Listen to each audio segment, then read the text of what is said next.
कर्नाटक में इस साल मई में हुए चुनाव में भाजपा आखिर हारी क्यों? भाजपा ने हर दांव आजमाया, विकास की बातें हुई, हनुमान जी के सहारे धर्म भी चुनाव में खुलकर शामिल रहा। प्रधानमंत्री मोदी ने पूरी ताकत से चुनाव प्रचार किया। इन सब के बावजूद भाजपा चुनाव हार गई। कुछ लोगों का कहना है कि कांग्रेस की मुफ्त की राजनीति के चलते भाजपा हारी, पर भाजपा ने भी अपने घोषणा पत्र में तमाम मुफ्त के वादे कर रखे थे। इसके बावजूद भाजपा को विजय नहीं मिली। कुछ लोगों का मानना है कि भाजपा को एक प्रेम दीवानी की हाय लग गई। इस हाय के चलते भाजपा कर्नाटक का चुनाव हार गई।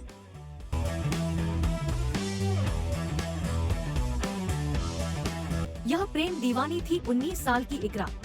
कहते हैं कि हर लव स्टोरी सुखद नहीं होता है। पाकिस्तान की इकरा और उत्तर प्रदेश के प्रयागराज के रहने वाले मुलायम सिंह यादव की प्रेम कहानी कुछ ऐसी ही थी। वर्ष 2019 की बात है। पाकिस्तान के हैदराबाद में बैठी इकरा और बेंगलुरु के होसूर सरजापुर रोड पर एक कंपनी में सिक्योरिटी गार्ड मुलायम सिंह यादव। आप अंदाजा लगा सकते हैं कि यह फासला 2 देशों का था, लेकिन प्यार भला कहां सीमाओं में बंध पाया है। इकरा प्रयागराज के एक छोटे से गांव मकसूदन के निवासी मुलायम के प्यार में पागल थी। दोनों ऑनलाइन लूडो खेलते हुए संपर्क में आए थे। ऑनलाइन लूडो में इकरा भी पक्की खिलाड़ी थी और मुलायम भी। गुजरते दिनों के साथ दोनों और करीब आ रहे थे। अब अलगाव न तो इकरा को मंजूर था और न ही मुलायम को। पाकिस्तान के हैदराबाद में स्नातक की पढ़ाई करने के साथ ही ट्यूशन भी पढ़ाती थी। प्रयागराज का मुलायम सिंह यादव 10वीं पास था और बेंगलुरु में सिक्योरिटी गार्ड का काम करता था। दोनों ने आखिरकार साथ रहने का फैसला कर ही लिया। सितंबर 2022 में दोनों अचानक भाग निकले। मुलायम बेंगलुरु से नेपाल पहुंचा और इकरा पाकिस्तान से। नेपाल पहुंचकर इकरा ने हिंदू धर्म अपना लिया और अपना नाम रवा रखा।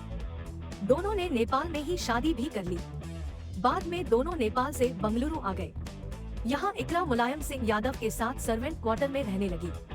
उसकी उर्दू मिश्रित जुबान धीरे धीरे लोगों को खटकने लगी। इतना ही नहीं, इकरा भारत आने के बाद भी अपने माता पिता के संपर्क में थी।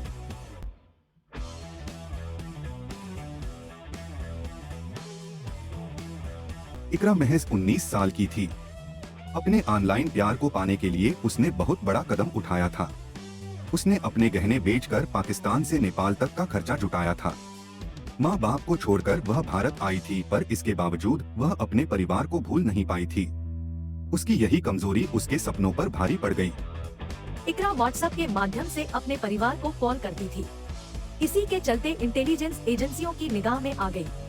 वहां से इनपुट मिलने के बाद 23 जनवरी 2023 को बेंगलुरु पुलिस ने इकरा को भारत में अवैध रूप से एंट्री करने और पहचान छिपाकर रहने के आरोप में गिरफ्तार कर लिया। मुलायम को भी गिरफ्तार किया गया। 19 साल की इकरा को बेंगलुरु के विमेन होम में रखा गया था। यहाँ पर वह करीब 1 महीने तक रही। विमेन होम के अधिकारियों का कहना है कि यहाँ पर वह अक्सर कहती थी, मैं अपनी बाकी जिंदगी भारत में अपने पति के साथ बिताना चाहती हूँ। प्लीज मुझे पाकिस्तान मत भेजिए, मुझे उनसे बात करने दीजिए। इसके बावजूद कर्नाटक सरकार ने उसकी नहीं सुनी। रविवार 19 फरवरी 2023 को इकरा को भारत पाकिस्तान सीमा पर अटारी बॉर्डर पर इमिग्रेशन अफसरों को सुपुर्द कर दिया गया। उसे पाकिस्तान भेज दिया गया है। उसके आखिरी अल्फाज थे, प्लीज पाकिस्तान मत भेजिए।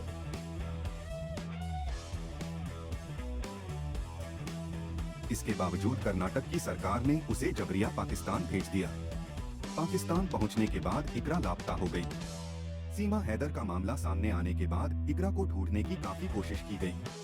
पत्रकारों ने हैदराबाद में काफी संपर्क किया, पर इकरा का पता नहीं चला। ऐसा माना जाता है कि इकरा की हत्या कर दी गई। प्रयागराज के मकसूदन गांव में रहने वाली मुलायम की मां शांति यादव ने भी कर्नाटक सरकार से अपील की थी कि इकरा को वापस मत भेजो। जब सब लोग राजी हैं, तो क्या दिक्कत है, पर उनकी नहीं सुनी गई। इकरा को पाकिस्तान तो भेज दिया गया, पर उसकी हाय भाजपा को भारी पड़ गई। भाजपा कर्नाटक विधानसभा चुनाव हार गई।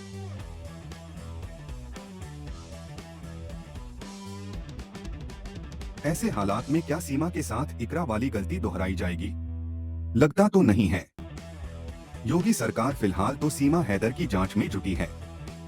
अभी तक के संकेतों से तो यही लग रहा कि अगर कोई बड़ी समस्या नहीं पाई गई तो सीमा को भारत की नागरिकता दे दी जाएगी।